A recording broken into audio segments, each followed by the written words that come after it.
Hello mga idol! Muli na naman natin bigyan ng pansin itong si Pyra Lucas, no, na nagpost na naman ng kanyang mga hana sa buhay, no, regarding dito sa mga sinasabi niyang corrupt politician ng Tarlac.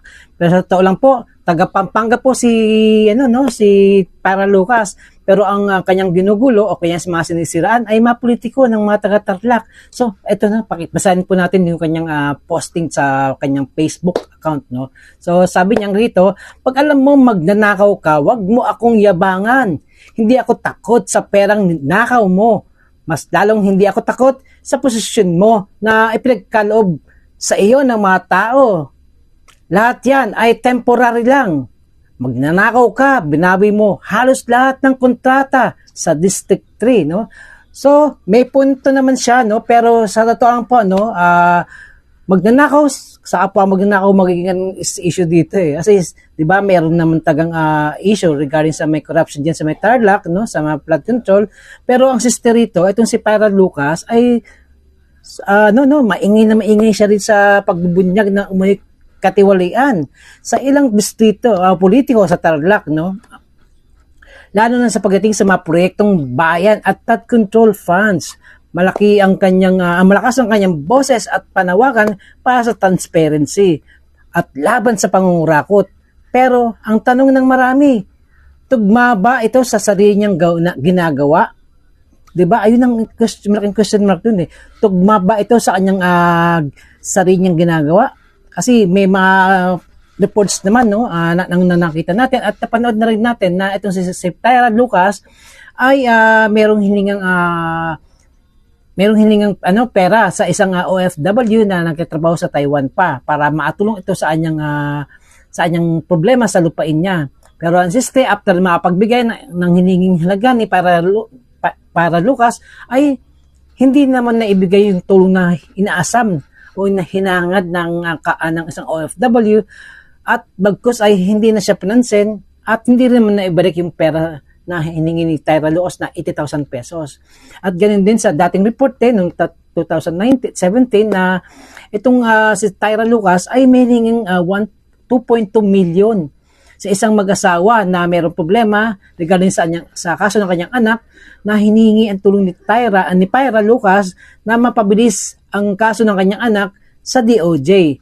Pero bagkus napagbigay man ng bayad itong mag-asawa, although in 3 installment basis na suma total na 1.2 million ay hindi rin sila natulungan ni Pyra at hindi rin naman naibalik yung perang kanilang naibigay na kay Pyra. So sa ganung sitwasyon o senaryo, mapapaisip ka eh. Ang sinasabi niya, against siya sa anti-corruption, no? Isa sa anti-corruption figure o advocacy. Ganun yung kanyang yung pinapalabas o yung kanyang projection, no? Pang public service at makatulong sa mga kapwa nating mga Pilipino na nangangailangan ng kanyang tulong. Pero bagkus hindi niya ito na isa sa katuparan at nagiging isa lang itong parang serbisyo ng hindi publiko, serbisyo para sa kanya, bayad para sa kanya. Kasi the moment na ganang ginagawa mo, nahahaluan ito ng masamang kaisipan sa ibang tao. So kasi sa likod ng kanyang mga serbisyo, may pattern yung panghingi na ginagawa niya. May bayad sa taong lumalapit para humingi ng tulong ka kapag naibigay na yung pera. Ayon sa mga napag-usapan, tila doon na natapos ang kwento. Hindi natutupad yung ipinangakong tulong, hindi na ibabalik yung pera at lalong walang accountability.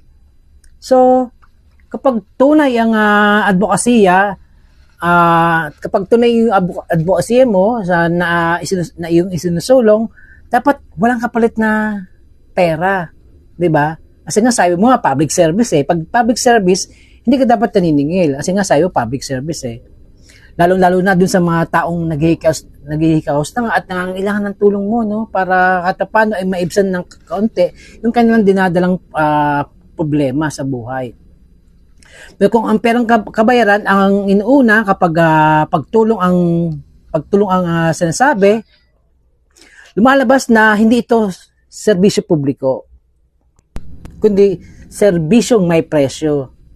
Yan, no? Yung mga, alam naman natin yan, yung mga, parang fixer, no? Kaya dapat maging mapanuri ang publiko, no? Aling tinig ba ang totoo? Ang tinig ng prinsipyo o ang tinig ng negosyo? Sa likod ng camera, mas malakas yata ang kalansing ng bariya. Yan po si Pyra, no? So, nasabi niya, magnanaw ka lang. So, ano bing sa'yo? Yung magnanakaw, ninanakawan mo rin. So, o kuya, nakikihati ka sa nakaw? Nakikiambot ka? Diba? So, pareho na lang din kayo. Pag ganun. So, mas mabuti pa nga itong mga politiko ito, no? May proyekto silang ginawa, pero nga lang, kinulimbat din naman nila yung proyekto. So, Kitayra, wala namang ginawa rin sa public service, pero gusto magkaroon ng ambag dun sa ninakaw ng magnanakaw. Tama ba yun? Diba? So, mag-ingat po sa mga taong ganyan na nagsasabing sila ay tumutulong sa kapwa nila para sa isang public service, pero ang totoo, namimera, nanghihingi ng pera. So, dyan po kayo mag-ingat sa mga ganyang klase ng tao. Sabi nga ni Rentulfo, magtanong ka, huwag kang nagmamarunong.